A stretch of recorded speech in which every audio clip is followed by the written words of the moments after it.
देखिए क्या होता है कि जो आप अकाउंट में पैसे रखते हो उसका सिक्योरिटी, उसका सुरक्षा आपका बैंक वाला करता है। और बैंक अगर बीच में कहीं कुछ गड़बड़ करता है तो उसके ऊपर जो reserve bank of India RBI वो उसको कंट्रोल करता है।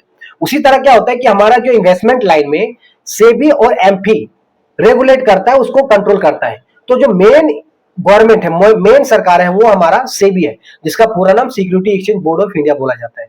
तो अभी करंट में सेबी एक वार्निंग निकाला है कि जो जो लोग डिजिटल गोल्ड में इन्वेस्टमेंट करते हैं, जैसे पेटीएम, फोन पे और जीपे जैसे ऑनलाइन ऐप होता है, बहुत सारे ऑनलाइन ऐप है जहां पे लोग डिजिटल गोल्ड में थोड़ा थोड़ा पैसा इन्वेस्टमेंट कर रहे हैं।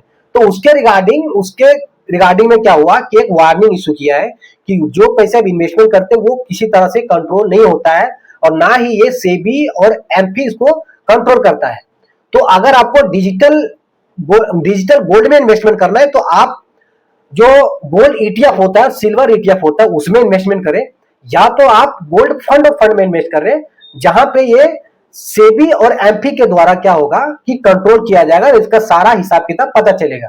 लेकिन डिजिटल गोल्ड का इन्वेस्टमेंट में कोई भी हिसाब किताब पता नहीं चलता है, तो ज्यादा इसमें इन्वेस्टमेंट ना करें।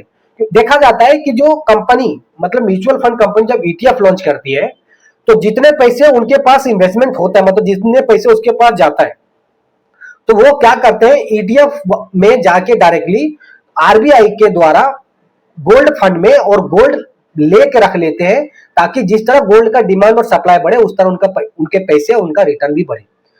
तो सिक्योर इन्वेस्टमेंट गोल्ड और सिल्वर में आपका गोल्ड ईटीएफ और गोल्ड फंड ऑफ फंड में कर सकते हैं, या एक थर्ड ऑप्शन होता है जो सॉवरेन गोल्ड फंड में भी आप कर सकते हैं। तो डिजिटल गोल्ड में ज्यादा इन्वेस्टमेंट नहीं करें, आपने डिजिटल जो गोल्ड है उसमें ईटीएफ और गोल्ड फंड ऑफ फंड में इन्वेस्टमेंट करें। सही रहे, सतर्क रहे और इन्वेस्टमेंट सही से करें।